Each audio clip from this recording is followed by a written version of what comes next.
ये एक जो वर्डिक्ट आया है, अब अगर मोदी जी सरकार बनाएंगे तो उनको पार्लियामेंट में बैसाखियों के सहारे आना पड़ेगा। उनको पार्लियामेंट में बैसाखियों के सहारे आना पड़ेगा और वो भी बड़ा अच्छा नज़ारा होगा देखने के लिए, क्योंकि 300-400 पार, बल्कि माशाल्लाह से इतने जो आप लोग यहाँ पर जमा हैं, आप लोगों ने भी कहा था एक एक का नाम अगर लेके बोलूं 450, किसी ने कहा 400। तो अंग्रेजी में एक कहावत है, you will have to eat the crow now, माने आपको कौवा खाना पड़ेगा। तो अब नहीं मालूम खाएंगे नहीं खाएंगे, मगर कहावत है। किसी एक माशाल्लाह एक साहब ने तो जो बड़े अपने आप को माहिर कहते हैं, उन्होंने कहा कि हैदराबाद हम नहीं जीतेंगे। खैर अल्लाह जो चाहता है वही होता है।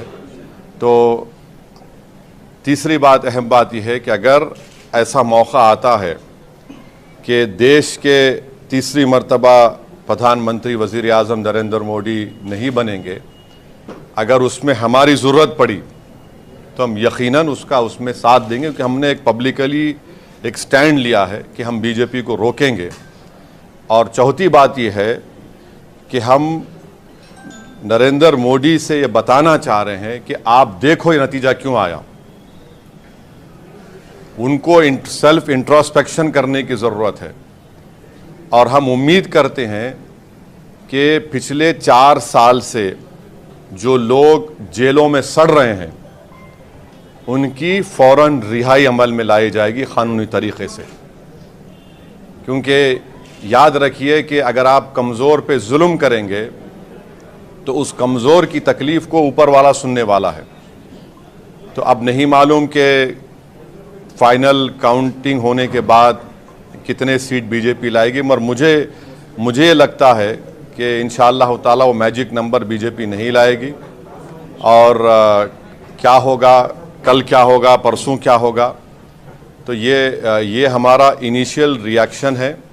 मैं आपके ज़रिए से रेवंत रेड्डी को मुबारकबाद देता हूँ कि उनकी पार्टी 8 लोकसभा सीट पर कामयाबी हासिल की और महबूब नगर में भी हमने भी कोशिश की, कुछ 3000 वोट चिल्लर वोट से उनको कामयाबी नहीं मिली।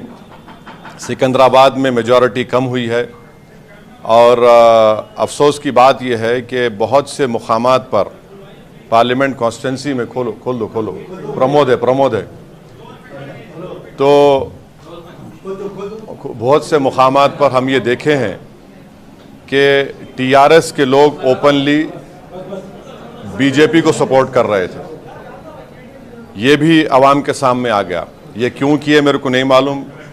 ये एज अ पॉलिटिकल स्ट्रेटजी उनकी बहुत गलत स्ट्रेटजी थी। अब इसका क्या खमियाजा उनको अदा करना पड़ेगा वो जानते हैं, मगर ये बात फैक्ट है